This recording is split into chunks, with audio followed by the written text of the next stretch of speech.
Assalamualaikum warahmatullahi wabarakatuh. Apa kabar teman-teman semua? Jumpa lagi di channel Usaha Anak Kalimantan.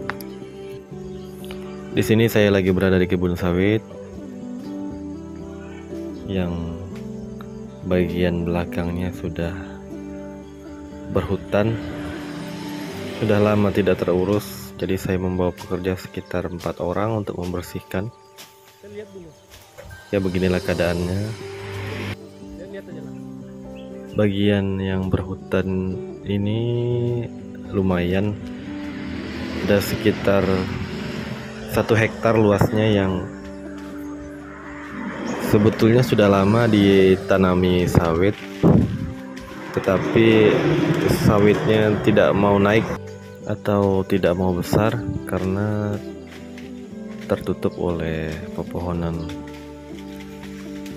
Karena jika kondisi seperti ini, sawitnya pasti tidak akan bisa berkembang karena berebut makanan atau dia kalah saing dengan tumbuhan lainnya.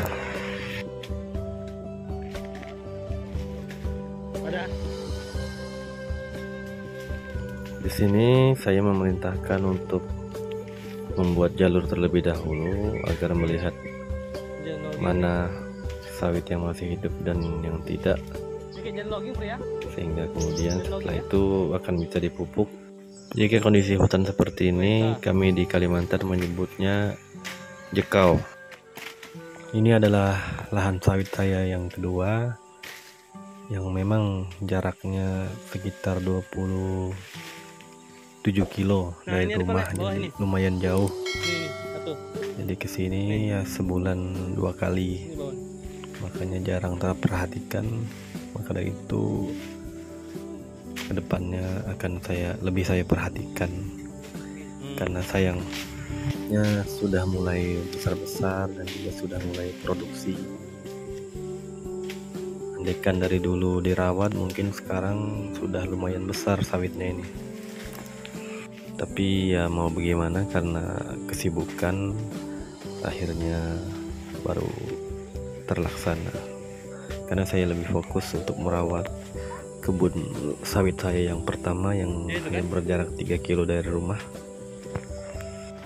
Ya, beginilah sulitnya mencari batang sawit yang hidup di dalam rerimbunan pohon yang lainnya, karena di hutan seperti ini ada juga tanaman yang mirip daunnya seperti sawit, yaitu salak hutan. Jika kita tidak teliti, maka kita akan keliru. Tapi bagi teman-teman yang sudah paham tentang persawitan, pasti tidak susah untuk membedakan, karena biasanya salak hutan itu durinya lebih banyak dan banyak perbedaannya sih dengan pohon kelapa sawit. Maka dari itu lebih diperhatikan lagi jika habis ditanam, dirawat, jangan sampai keadaannya seperti ini. Bagi teman-teman di Kalimantan pasti sudah tahu pohon ini.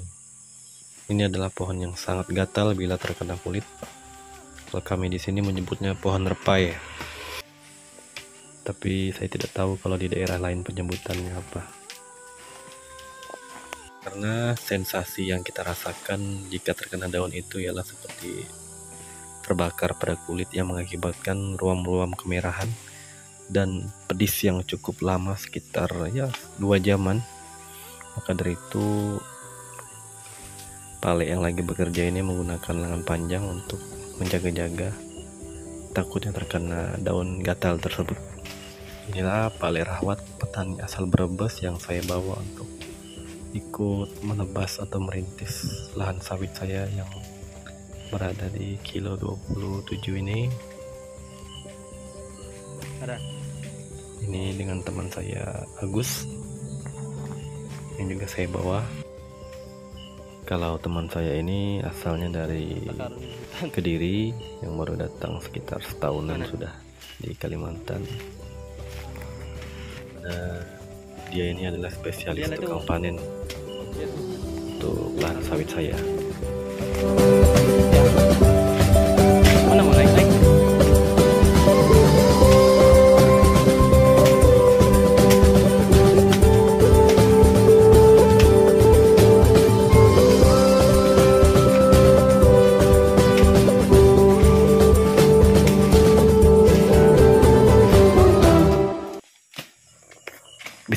teman-teman lihat, seperti inilah penampakan pohon repai atau pohon gatal dari dekat.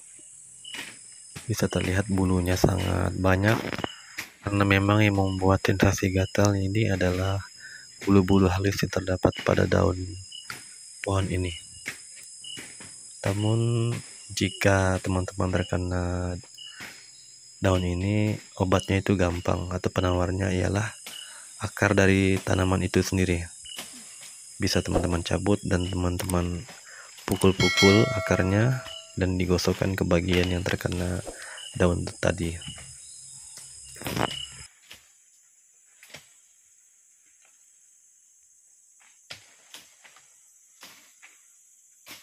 Ya, inilah tumbuhan sawit saya yang sudah besar-besar. Ini sekitar usia 6 tahun, kurang lebih 5-6 tahun.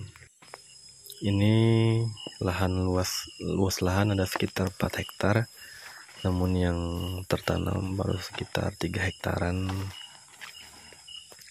Tapi kedepannya akan saya rawat, dan karena sawit ini adalah usaha yang menjanjikan, khususnya buat anak-anak muda yang masih berjuang. Kalau kami di Kalimantan, lahan itu masih terbuka luas, tergantung kita bisa memanfaatkan apa tidak. Dibandingkan dengan tumbuh tanamannya, mending kita tanami sawit.